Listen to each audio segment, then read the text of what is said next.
அஸ்ஸலாமு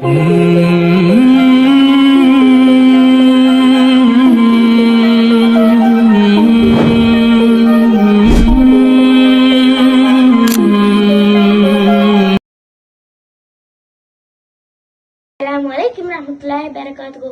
நான் எடுத்துக்கொண்ட தலைப்பு என்னவென்றால் ஈமானின் உழைப்பு மற்றும் அதனின் கிளைகள். ஈமானின் உழைப்பு நஹ்மதுஹு வ நஸல்லி அலா ரசூலில் கரீம். அம்மாபத், தன்னிற்குரிய பெரியவர்களை அல்லாஹ் தஆலா தனது அருளால் ஈமான் என்ற பாக்கியத்தை வழங்கியுள்ளான். இது மாபெரும் செல்வமாகும். இதை விட சிறந்த செல்வம் வேறு ஒன்றும் இல்லை. அகில உலகத்தின் இயக்கம் ஈமானுடைய நபர் அடிப்படையா மட்டுமே இயங்கியது. ஈமானுடைய நபர் ஒருவர் கூட இல்லாதத்தில் அல்லாஹ் தான் முழுவதும் அழித்து விடுவான். நண்பர்களை, ஈமான் என்பது கற்க வேண்டிய ஒன்றாகும். நாம் ஈமானை கற்று அதன் மனதில் குடிக்கொண்டு விட்டால் மக்கத்தின் எல்லா செயலும் எளிதாகிவிடும். ஆனால் ஈமான் பலவீனம் பெற்றுவிட்டால் மக்கத்தின் எல்லா செயலும் கடினமாக தோன்றும் என்று சஹாபாக்கள் கூறினார்கள். முதலில் நாங்கள் ஈமானை கற்று அது பிறகு குர்ஆனை கற்றோம். இப்போது கிளைகள்.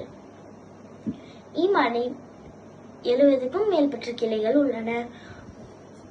1 லா இலாஹ இல்லல்லாஹ். அதில் கடைசி ஒன்று துன்பத் தரும் பொருளை பாதையிலிருந்து அகற்றுவது. 1 அல்லாஹ்வை நம்புதல். 2 இறை தூதரை நம்புதல். 3 மலக்குமார்களை நம்புதல்.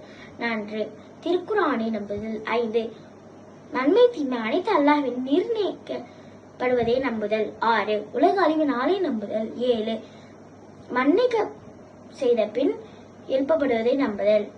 8 மன்னிக்க செய்த பின் ஒரே இடத்தில் ஒன்று கூடி மகிழ்ச்சியரை நம்புதல். 9 முஃமின் செல்லும் இடம் சொர்க்கம் என்று நம்புதல். 10 அல்லாஹ்வை நேசிப்பது. 11 அல்லாஹ்வுக்கு பயப்படுவது. 12 அல்லாஹ்வின் அருளில் ஆதரவு வைப்பது. 13 அல்லாஹ்வின் மீது பொறுப்பு சாட்டுதல். 14 முஹம்மது ஸல்லல்லாஹு அலைஹி வஸல்லம் அவர்கள் மீது நேசிப்பது. 15 முஹம்மது ஸல்லல்லாஹு அலைஹி வஸல்லம் அவர்கள் மீது கண்ணியப்படுத்துவது.